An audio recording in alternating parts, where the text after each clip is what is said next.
Esse é mais um Tá Ligado. Hoje a gente veio falar um pouco de música, sobre gêneros musicais. Eu estou aqui com essa galera de peso em Caratinga que sabe muito mais sobre esse assunto do que eu, inclusive. Eu vou começar aqui com o JP, eu quero que ele me fale como que ele está envolvido aí, que gênero musical ele mais gosta, por quê, e como que ele começou a envolver nesse meio aí. Eu sei que você é roqueiro de carteirinha, né, JP?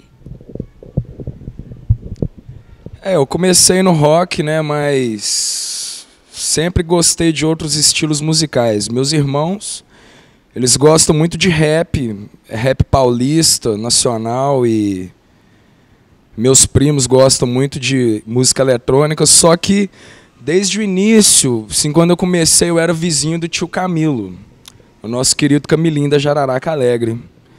Então eu tinha uns 11, 10 anos e eu vi a capa de um CD do Red Hot Chili Peppers em cima da mesa dele, Californication. E eu perguntei para ele assim, tio, o que é isso? Ele falou, um CD do Red Hot, leva para você escutar. Aí eu levei e, sim, foi paixão à primeira vista. Eu queria escutar sempre alguns estilos de rocks diferentes, porque eu tinha uma visão de que o rock era uma coisa muito marginalizada, que só pessoas más escutavam, então eu vi que não era bem assim, né? E hoje eu produzo eventos já há 10 anos, né, rock and roll, e a minha veia forte cultural é o rock, mas eu sou bem eclético, eu gosto de reggae, gosto de rap. Assim, bacana mesmo.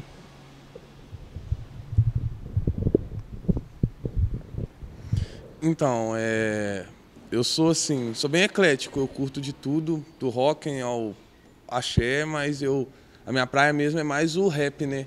Até então eu tenho mexido com produção assim, musical, tipo assim, tenho umas músicas minhas na internet, tudo. Às vezes o João faz os eventos aí de rock, eu vou lá dar uma força lá no público lá. Mas assim, conheci o rap através do Vinícius Faria, quando eu estava começando a só compor. Aí o Vinícius falou, pô, vou fazer uns eventos, você podia ir lá cantar lá, dar uma força. Aí comecei a cantar, pá, daí pra frente tô fazendo música aí, posto na internet, dou uma força no rock aí também. Sou bem eclético, mas minha praia é bem o rap mesmo. Bom, eu sempre gostei de metal, rock, até o pop. Comecei ouvindo o U2, que é uma das bandas que emprega muito filosofia. Através disso, comecei até a gostar de filosofia também, desde criança. Fez 17 anos que eu curto essas vertentes. Aprendi a aceitar, por eu ter sido uma criança e um adolescente de mente muito fechada, com o tempo aprendi a aceitar os outros estilos, como o rap, o funk, até o sertanejo em si, né? Aí, hoje, graças a Deus, eu procuro, né, abrir mais minha mente com esses detalhes, pá, com a música em si também geral, que eu comecei a aprender música, eu comecei a variar também no samba, no MPB, no jazz, no blues, até poder aperfeiçoar na filosofia em si que o metal emprega. Até death metal em si, sabe, que é um estilo, apesar de ser bem antissocial aqui no Brasil, não deixa de ser entendível, sabe? Aí é uma coisa que eu me identifico até hoje também. Então, desde os meus 11, 12 anos, eu comecei a escutar o rock. Eu sempre fui mais para o lado do rock clássico. Apesar de ser muito nova, eu sempre gostei de ouvir anos 80, 70, 60, desde Pink Floyd, a Queen, Led Zeppelin. E aí eu fui aperfeiçoando esse meu lado, fui gostando mais, cada vez mais, e fui para o lado do MPB também, Chico Buarque, Caetano Veloso. Muitas pessoas acham estranho eu ser nova e gostar disso. Alguns falam que é fase, mas eu não creio que seja. Eu acho assim, que o cenário do rock and roll está muito mal visto pela sociedade, porque as pessoas não conhecem e querem ter uma opinião sobre, né? E eles inventam coisas que é do demônio, mas isso é tudo aparência, né? Então isso não tem nada a ver uma coisa com a outra. E minha família me apoia, assim, não... Eu já perdi muitos amigos por causa do meu estilo rock and roll, Led Zeppelin, eu chego na escola, todo mundo quer saber de sertanejo universitário, ninguém quer saber o meu lado, né? Mas eu sempre fui assim, mais introvertida mesmo. Eu prefiro o meu Queen, meu Pink Floyd, a certas amizades que não entendem o meu lado. Bom, eu comecei nesse rock and roll assim quando eu tinha uns 11 anos também. Foi mais por influência do meu pai. O meu pai, quando ele era jovem assim, ele colocava para mim ver DVD do Guns. Aí, nossa, ele ficava lá, você tem que aprender. O meu apelido era Slash quando eu era pequeno por causa do meu cabelo, na verdade, né? Mas aí eu ficava querendo, quem é Slash e tal? Aí meu pai foi me mostrando a partir do tempo. Então acho que a família também tem grande influência nessa coisa de gêneros musicais. Mas eu sou muito eclética, eu gosto de sertanejo, mas sertanejo mais raiz, tipo Chitãozinho e Chororó. Eu adoro as letras, eu acho bem interessante. Eu gosto de rap, eu adoro rap internacional.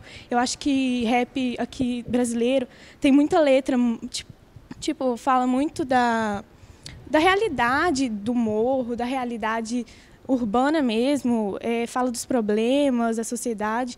Então eu sou bem eclética, eu gosto desde sertanejo a rock, todos os, tipo assim, vários gêneros dentro do rock, desde clássico a metal, eu curto bastante e teve grande influência mesmo do meu pai, porque o meu pai sempre gostou desses estilos. Bom, eu basicamente sempre ouvi aquilo que eu gostava. Desde quando eu tinha meus 3 anos de idade ouvindo o DVD da Xuxa, até quando eu entrei na adolescência e passei a ouvir músicas que passavam a me interessar mais e a expressar mais um pouco o que eu sentia. Desde rock clássico ao rock mais pesado. E eu acabei aprendendo a gostar também de outros estilos, desde o rap, desde música eletrônica também é um estilo que eu gosto bastante. Eu fui moldando, construindo esse estilo com o tempo. Foi um aprendizado com o tempo, a minha história com a música, o meu aprendizado com a música. No cenário musical existem várias tribos, né? É muito relativo. A gente não pode falar que o meu gosto é o melhor, o dela é o pior. Cada um tem o seu estilo. E a gente procura sempre aperfeiçoá-lo. Eu já escuto country americano, eu escuto o MPB brasileiro, rock nacional. E é uma coisa que eu me identifico com as letras e com a cultura que isso trouxe para o Brasil. Mas eu não posso ter o preconceito de difamar o gosto musical das outras pessoas. Nós temos que aprender a respeitar e entender que cada pessoa é diferente de nós.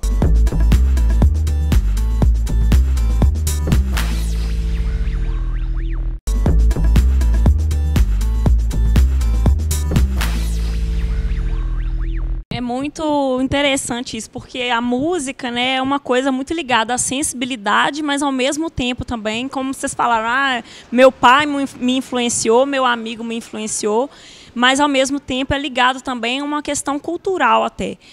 E como vocês acham que a gente consegue separar isso? Porque acaba que, por um lado, é levado até pro lado do preconceito, como que você falou.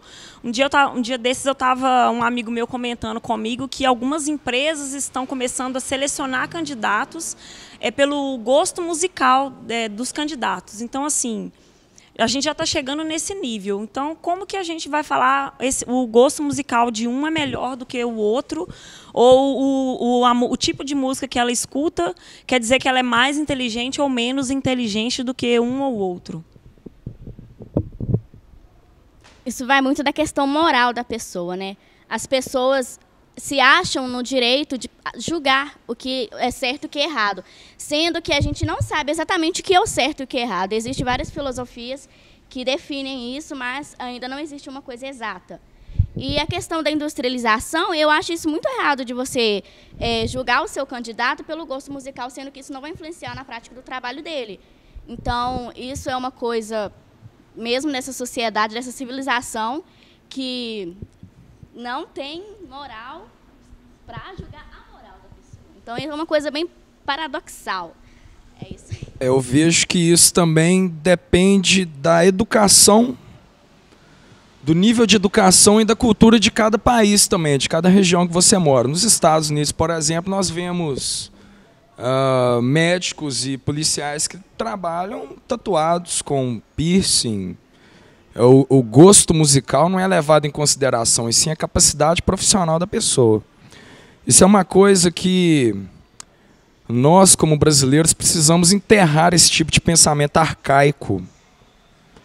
Porque isso só atrasa a gente. E assim, a música, ela foi muito importante na nossa história, como, por exemplo, nas diretas já. Acho que vocês que são mais novos, nem eu era nascido na época, mas eu ouvi histórias que teve o movimento Rock Brasil, Legião Urbana, Paralamas Sucesso, Barão Vermelho. Eles influenciaram, de alguma forma, o povo a ir para as ruas e lutar pelos seus direitos. Então, a música, além dela ser um jeito de você se expressar e se identificar, ela serve como uma arma de combate também, porque você pode se expressar escrevendo e também como música. Às vezes, igual na época, você não podia criticar o governo falando ou gritando com vozes de ordem na rua, mas você podia escrever uma música para dar aquela escapadinha, né?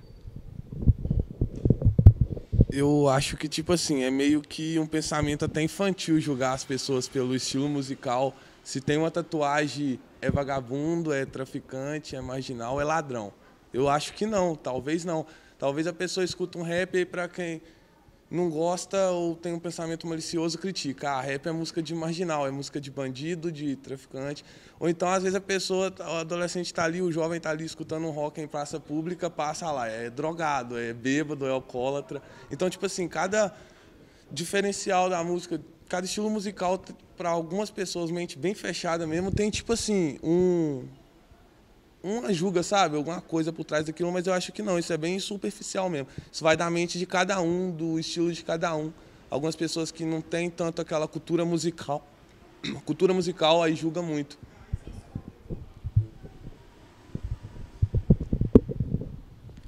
Esse caso de preconceito sobre as pessoas pelo estilo musical mesmo, para mim não faz muito sentido. Até porque cada pessoa teve uma experiência que levou ela a chegar naquele gosto musical.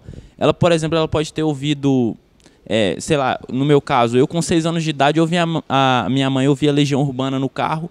Aquilo fez eu me interessar e ir atrás sobre, e uma coisa foi puxando a outra. Aí eu comecei a conhecer outros estilos musicais, outras músicas da cena nacional e cena internacional também. Isso acabou moldando todo o gosto musical, todo o meu gosto musical. E nem por isso eu me tornei uma pessoa pior ou marginalizada, simplesmente pelo gosto musical que eu acabei tomando na vida. Querendo ou não, acabou que a gente comentou aqui nomes da música e também a nossa roda aqui acaba que gosta mais de gêneros musicais ditos mais intelectuais ou, entre aspas, né, melhores do que os outros. Digamos assim, estou querendo me referir a esses gêneros musicais que atingem as massas. O sertanejo, o axé e o funk, não o funk que a gente vê hoje aí. Parece que a gente está até menosprezando esses outros gêneros.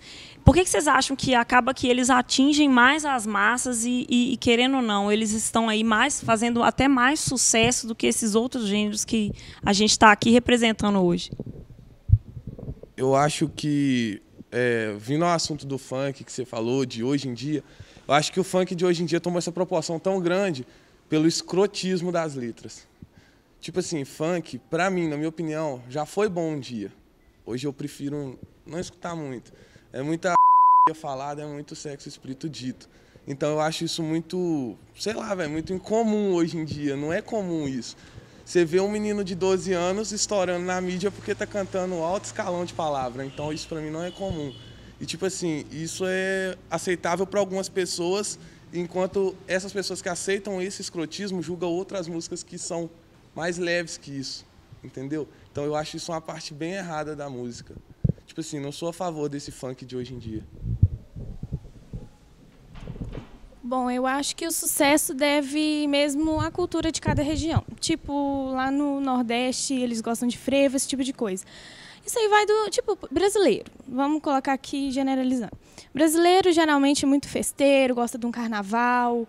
Então, a gente, brasileiro quer dançar, vou me soltar, vou ali dançar um funk. Eu particularmente não gosto, mas eu respeito muito.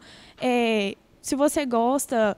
eu não gosto de ir para balada e dançar muito música eletrônica, mas tem gente que gosta, vai lá, se solta. Então, isso vai muito da cultura também. Brasileiro é assim. Agora, se você pegar uma região, por exemplo, mais da Europa, que vem uma questão cultural muito antiga, que eles gostavam de ópera, esse tipo de coisa.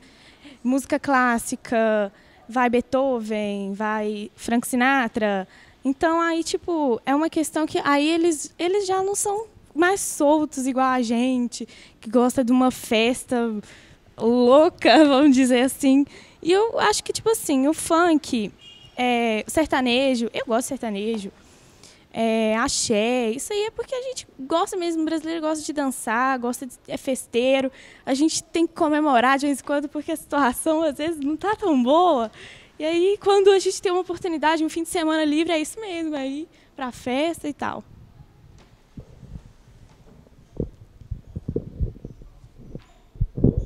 Bom, eu acredito, né, igual a gente fala, nós falamos de vertentes, costumes e filosofia, tudo mais. Eu acho, igual, por exemplo, realmente é verdade, tem esse poço de preconceito até hoje, do metal não gostar do funkeiro. Mas teve um amigo meu, um conhecido meu, para falar a verdade, lá do Rio mesmo, cidade grande mesmo, que virou para mim que na capital do Rio e na capital de São Paulo em si, não existe essas rinchas de funkeiro com roqueiro e metal, não. Entendeu? Eu acho que o fator seguinte é reeducação. Entendeu? Com tudo, né? Porque, é igual a gente comentou aqui, a base é respeito. Eu acho que muito se deve também à indústria fonográfica brasileira, sabe? E antigamente, por exemplo, era mais comum você ver bandas de outros estilos na cidade, como, por exemplo, rock and roll, por exemplo, é um estilo que tinha muito espaço na mídia antigamente. Hoje você não vê muitas bandas de rock, você não vê muitos grupos de reggae, você não vê... O pop music é uma coisa que agora está voltando, tinha dado uma sumida antigamente, então acho que a mídia, a indústria fonográfica, ela dita muito isso também. O que vai ser a tendência do momento, sabe? Você comentou até a respeito das letras, e você também, JP, que antigamente a gente tinha as letras de protesto, e eu acho que hoje a gente não vê isso mais. Por que vocês acham que teve tanta essa mudança que eu não vejo mais as letras de protesto, tanto quanto a gente via antigamente, com essa sensação, essa vontade até de mudança da história mesmo que a gente vive? Isso depende bastante. Eu vejo muita letra falando da situação política do Brasil, da situação... Tipo assim, eu vejo no rap e até mesmo no funk, dependendo do funk, porque a gente generaliza muito funk. Funk não sei o quê, funk é ruim. Mas existe também gêneros diferentes dentro do funk. Ostentação, proibidão, tem essas coisas também. E tem também aquele funk que, tipo assim, fala também da realidade de uma pessoa que, geralmente, o funk ele nasce mais... querendo ou não, ele nasce na população, na massa mesmo, aqui no proletariado, sei lá, isso. Então, ele nasce, assim, das massas mais... tipo assim, da gente que... das massas mais carentes, da gente que não tem tantos recursos econômicos. Aí, eles realmente falam... dos problemas que enfrentam lá, como é difícil subir até onde eles subiram, que o funk realmente traz muito sucesso e muito dinheiro hoje no Brasil. Então, eu vejo letra. E se você procurar também, MPB também fala muito disso. MPB também tem muita letra. Então, isso vai mesmo da percepção musical da pessoa. O cenário musical antigamente, com a ditadura e tal, aí veio Cazuza, Ideologia, Chico Buarque, etc. e tal, sempre fazendo uma crítica, às vezes não direta, ao que estava acontecendo no cenário político brasileiro. Hoje em dia, creio que as pessoas ficaram mais conformistas com a situação. Elas acham que está bom, ou elas procuram não se expressar na música, porque a moda e a mídia está virada mais para o outro lado da coisa, não para o lado de confrontar o governo. Eles confrontam de outras formas, com manifestações, mas não manifestações culturais em forma de letras musicais, como antigamente existia, né? Então, isso vai muito da época. Claro que existem vários rappers brasileiros, como o Criolo, que faz uma crítica, né, à política, ou ao governo, ou como o capitalismo é prejudicial para o proletariado, a classe burguesa sempre comandando e a desigualdade social. E isso vai muito da época e do estilo musical, mas hoje em dia, no Brasil, não estão interessados em fazer uma crítica contundente ao que está acontecendo na política. Eu acho assim que, no caso assim, não é que, tipo, talvez não foi o fato dos músicos talvez ficar mais conformista com o Estado do Brasil, com a política do Brasil. Foi o público, foi o brasileiro que ficou tão conformado com o Estado que a gente vive agora, com o que faz o governo. E, assim, como você falou, existe sim vários MCs, vários cantores de rap, rock, até funk, que sim falam sobre o Estado do Brasil, tenta dar uma acordada na população, nos brasileiros, mas não vai só da música para acontecer. Vai de quem está escutando, vai dos brasileiros. Então, tipo assim, vai de muita gente. O gênero musical, acho que só dá uma ajudada para quem quer ouvir. No caso, na minha opinião também, um dos principais fatos que levaram a esse lado da música, onde as pessoas não têm mais uma crítica tão construtiva a fazer na música, é pelo fato do crescimento absurdo do tipo de conteúdo considerado fútil, por exemplo. Vamos supor que um cantor canta uma música que não tem uma letra muito útil, podemos considerar assim. Essa letra, essa música, no caso, faz sucesso e as pessoas gostam, vão lá, compram, ouvem para tudo quanto é lado na rua. Aí outra pessoa vê isso, faz uma música igual e essa música também gera muito sucesso. Então acabou gerando tanta música ruim que a música boa, aquela música que tenta passar um tipo de conhecimento, um conteúdo mais relevante, fica abafada no meio de tanta coisa que é ruim ou considerada ruim. Inclusive, eu acho, voltando à indústria fonográfica, né? Acho o seguinte também, às vezes o artista ele chega com uma proposta para a gravadora. Eu quero lançar um CD aqui mais voltado para, sei lá, criticar o sistema político no Brasil. Aí a gravadora chega para o cara e fala assim, eu não vou investir nisso porque isso não dá dinheiro. Isso não é de nosso interesse. Você vai falar sobre amor, você vai falar sobre festa, sobre beber na noitada. Então isso atrapalha também o crescimento cultural de certas vertentes no Brasil que estão perdendo muito de um tempo para cá. Eu que sou roqueiro, eu falo, acho que o rock and roll aqui de 20 anos caiu muito. Tipo assim, igual o João Paulo falou, isso é bem fato mesmo, porque tipo assim, a pessoa quando ela está começando no meio musical, nem sempre a gravadora vai aceitar as ideias dela. Ela vai ter que se padronizar aos gostos da gravadora. Agora, quando você já está num patamar maior na música e você já canta o que você quiser, a gravadora é obrigada a aceitar o seu gosto, mas, no entanto, a indústria é muito padronizada à mídia. Se, vamos supor, se afetar o governo, prejudicar a mídia, a gravadora não vai querer produzir um MC assim, porque a mídia não vai dar ibope aquele MC que ele produziu, não vai vender show, não vai fazer propaganda do MC. Então, assim como bandas e cantores também, de vários gêneros. Só complementando o que ele disse, eu queria dizer que isso é uma consequência do capitalismo, porque as indústrias musicais de hoje em dia estão interessadas no lucro financeiro e não em divulgar a situação do país. Ainda existem artistas mais antigos que ainda têm as ideias revolucionárias de tentar, através da música, se manifestar como opinião e tentar fazer a cabeça das pessoas para que elas também mudem as suas. Mas a mídia mesmo, ela só quer lucrar. Então, por isso que, como o João Paulo falou, amor, é isso, é aquilo. São paradigmas e a coisa do senso medíocre, senso comum, que as mesmas pessoas gostam, eles querem agradar e não mudar. E esse foi mais um Tá Ligado. A gente falou sobre música, gêneros musicais. Aqui no Casarão, não podia ser um melhor lugar, Centro de Cultura de Caratinga. Até mais, fique comigo, vem assistir o próximo.